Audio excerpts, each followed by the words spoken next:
घरात बरकत, सुख समृद्धी आणि स्वामींची कृपा मिळवण्यासाठी गुरुवारी रात्री स्वामी भक्तांनी काय करावे? आजचा व्हिडिओ शेवटपर्यंत नक्की ऐका. जय जय रघुवीर समर्थ. मित्रांनो, तुम्ही कधी असा विचार केला आहे का? काही लोकांच्या घरात पैसा कमी असला तरी समाधान भरपूर असतं, तर काही लोकांकडे सर्व काही असूनही घरात सतत वाद, तणाव आणि आर्थिक अडचणी असतात. यामागचं कारण फक्त नशीब असतं का, की आपल्या दैनंदिन जीवनातील काही सवयी त्याला कारणीभूत असतात? स्वामी समर्थांच्या अनेक भक्तांचा असा अनुभव आहे की गुरुवारी रात्री श्रद्धेने काही साधे नियम पाळल्याने मनाला शांतता मिळते, घरात सकारात्मक वातावरण निर्माण होते आणि जीवनात आशेचा नवा किरण दिसू लागतो. आजच्या या व्हिडिओमध्ये आपण जाणून घेणार आहोत गुरुवारी रात्री स्वामी भक्तांनी काय करावे, कोणत्या गोष्टी टाळाव्यात, झोपण्यापूर्वी कोणता मंत्र म्हणावा आणि अशी एक छोटी सेवा जी अनेक भक्त श्रद्धेने करतात. म्हणून हा व्हिडिओ शेवटपर्यंत नक्की ऐका.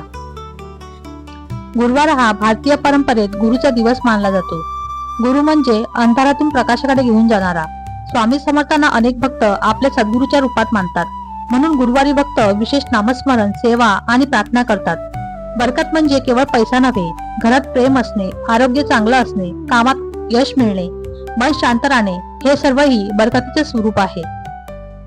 संध्याकाळी सूर्यास्तानंतर स्वामींच्या फोटोसमोर किंवा देवघरात स्वच्छता करा. एक दिवा लावा, अगरबत्ती किंवा धूप लावू शकता. दिवा लावताना मनात एकच भावना ठेवा, स्वामी, माझ्या घरात सदैव सकारात्मकता राहू दे. रात्री झोपण्यापूर्वी किमान 108 वेळा श्री स्वामी समर्थ या नामाचा जप करा. जर 108 वेळा शक्य नसेल तर 21 वेळा किंवा 11 वेळा तरी भक्तिभावाने म्हणा. भक्तीमध्ये संख्या नाही, भावना महत्वाची आहे.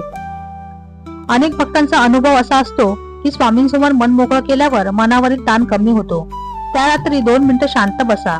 स्वामींना सांगा, आज दिवसभरात काय घडलं, काय चिंता आहे, आणि शेवटी एवढंच म्हणा, स्वामी, योग्य ते घडू द्या, मला योग्य मार्ग दाखवा.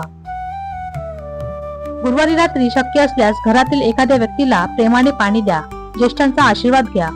दुसऱ्या दिवशी एखाद्या गरजू व्यक्तीला अन्नदान करण्याचे संकल्प करा. भक्ती आणि सेवा याचा संगम अनेक परंपरांमध्ये महत्वाचा मानला जातो. गुरुवारी या गोष्टी नक्की टाळा. घरात अनावश्यक भांडण टाळा. कटू शब्द बोलणे बंद करा. कोणाचाही अपमान करू नका. शक्य असल्यास नकारात्मक विचारांमध्ये अडकू नका. मन जितकं शांत तितकी प्रार्थना अधिक एकाग्र होते. एक प्रेरणादायी अनुभव. एक भक्त अनेक वर्ष आर्थिक अडचणीत होता. तो दर गुरुवारी रात्री स्वामींसमोर दिवा लावून 11 मिनिटे नामस्मरण करू लागला. काही दिवसात चमत्कार झाला असं नाही, पण त्याच्या विचारात बदल झाला.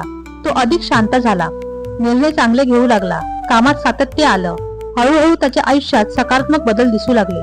तो म्हणायचा, स्वामींनी माझं नशीब एका रात्री बदललं नाही, पण मला असा माणूस बनवलं की माझं आयुष्य बदलू लागलं. मित्रांनो, स्वामी समर्थांची खरी कृपा म्हणजे फक्त धनसंपत्ती नव्हे, तर मनशांती, योग्य विचार, योग्य निर्णय आणि संकटात धैर्य. म्हणून या गुरुवारी रात्री फक्त 10 मिनिटे स्वामींना द्या. मनापासून नामस्मरण करा आणि श्रद्धेने प्रार्थना करा. उद्या सकाळी नव्या आशेने दिवसाची सुरुवात करा. जर हा व्हिडिओ आवडला असेल तर लाईक करा, शेअर करा आणि अशा स्वामी समर्थांच्या भक्तिमय व्हिडिओसाठी आपल्या चॅनलला सबस्क्राईब करायला विसरू नका. जय जय रघुवीर समर्थ.